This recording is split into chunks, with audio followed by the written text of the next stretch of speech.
नमस्कार, आप देख रहे हैं आर लाइव। अरवल के चकिया गांव में 28 नवंबर की रात जो घटना घटी, एक दलित परिवार की महिला और उसकी बच्ची को जिस प्रकार से दबंगों ने जला दिया, वो घटना काफी तूल पकड़ती जा रही है। इस घटना के जानकारी मिलते ही केंद्रीय मंत्री पशुपति कुमार पारस ने अपने प्रदेश अध्यक्ष और समस्तीपुर के सांसद प्रिंस राज की अध्यक्षता में एक टीम भेजी थी और कल पशुपति कुमार पारस यहां जाकर के पीड़ित बच्ची से, उसकी मां की तो मृत्यु एक दिन बाद ही हो गई थी, पीड़ित बच्ची से कल पीएमसीएच में जाकर के केंद्रीय मंत्री पशुपति कुमार पारस ने उसके परिजनों से, पीड़िता के परिजनों से मुलाकात की। साथ ही साथ तस्वीरों के माध्यम से देखिए कि उन्होंने उसका हालचाल लिया, डॉक्टर से उचित व्यवस्था की बात की और उसे कुछ आर्थिक मदद भी किया।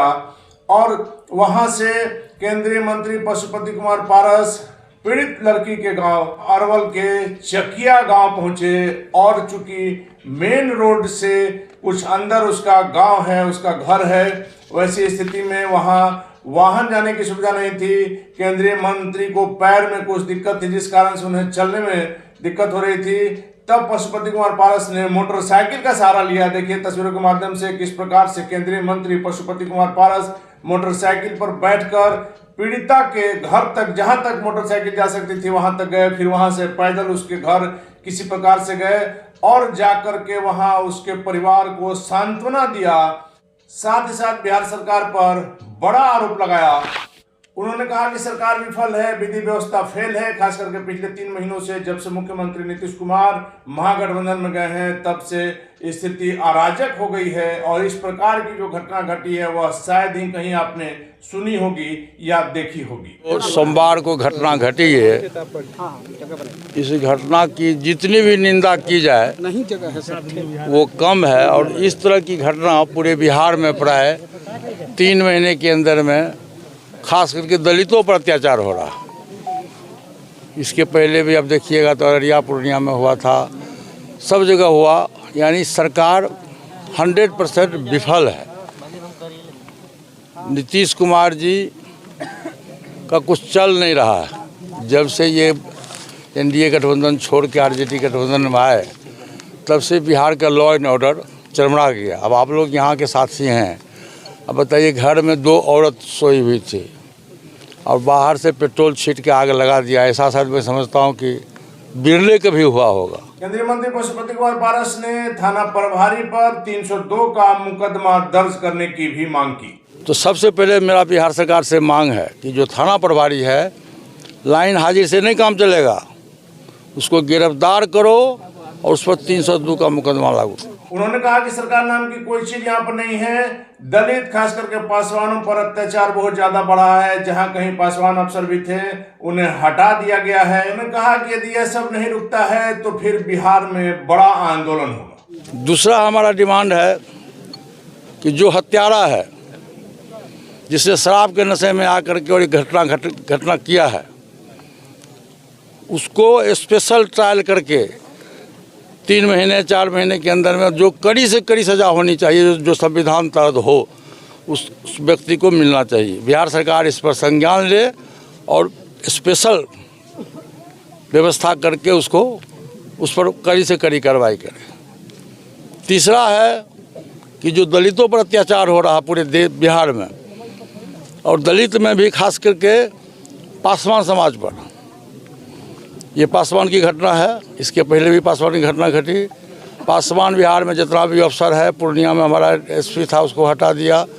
पासवान मेरा अफसर जहाँ भी बिहार में, जब से ये गठबंधन टूटा तब से बिहार में जितना भी पासवान पदाधिकारी है, चाहे डीएसपी हो, सिविल एसडीओ हो, एसपी हो, कलेक्टर हो, सबको इन लोगों ने प्रताड़ित करके अपने पद से हटा दिया। तो मेरा बिहार सरकार से, खास कर मुख्यमंत्री से डिमांड है, मांग है, इस तरह का भेदभाव करना बंद करो, नहीं तो बिहार में आंदोलन होगा, आंदोलन का रूप ले लेगा बिहार में, तो संभालना मुश्किल हो जाएगा। पासी समाज को लेकर के भी केंद्रीय मंत्री पशुपति कुमार पारस काफी नाराज दिखे सरकार के फैसले को लेकर। उनका कहना है कि हर जाति का अपना एक व्यवसाय है, एक काम है, और पासी समाज को ताड़ी बेचने का, उसे रखने का, उसे पेड़ से उतारने का अधिकार मिलना चाहिए। सुनिए आप क्या कुछ कहा पशुपति कुमार पारस ने। पासी समाज के जो लोग हैं, ताड़ी बेचना, ताड़ी उतारना, ये कोई अन्याय नहीं है, ये कोई आरोप नहीं है। उसको उसकी जातीय पेशा है, सभी जात का अलग अलग पेशा है ना जी। जितने भी जात हम लोग हैं सभी जात का अलग अलग पेशा है। हमारे जो पासी समाज के लोग हैं, जो दलित हैं, महादलित हैं, उनका जातीय पेशा है ताड़ी बेचना, ताड़ी उतारना। उस पर तुम रोक लगा दिए हो, उसका बाल बच्चा भूखे मर रहा है, इसलिए उसको बिहार सरकार अविलंब खत्म करे। शराबबंदी कानून को लेकर भी पशुपति कुमार पारस ने सरकार पर हमला किया और इसे काला कानून बताया और साफ तौर पर कहा कि इसे लेकर के दलित समाज पर ही सबसे ज्यादा प्रताड़ना हो रही है और कई हजार वैसे दलित इस केस में बंद हैं जिन्होंने इस काम को नहीं किया, उन्हें फंसाया गया है और उनको जमानत लेने का भी पैसा नहीं है, उनका कोई जमानतदार नहीं है, जिस कारण से वो जेल में सड़ रहे हैं। इसे हटाने की मांग की। शराबबंदी कानून पूरी तरह से विफल है, इसलिए इसे वापस लेने की मांग केंद्रीय मंत्री ने की। कि बिहार में जो शराबबंदी है, शराबबंदी तो चलिए है नहीं, घर घर शराब मिल रहा है। तो घर घर शराब मिल रहा है, उसका उदाहरण आप देख लीजिए। गरीब आदमी है, को पौच सामने में रख दिया, इसको जेल भेज दिया। तो जेल में अभी बिहार में जितना भी जेल है, जेल में मुझको लगता है कि तकरीबन 10 से 11 हज़ार कैदी है। ये शराबबंदी में जो हाजत में जो बंद है, जेल में बंद है, 10 से 11 हज़ार कैदी है। उसमें 9-10 हज़ार से अधिक सिर्फ दलित और पिछड़ी जाति के लोग, जिसके पास तो पैसा नहीं है कि कोर्ट से बेल करा ले। उसका बेल भी हो गया तो कोई जमानतदार नहीं मिल रहा है। तो ये काला कानून को बिहार सरकार खत्म करो।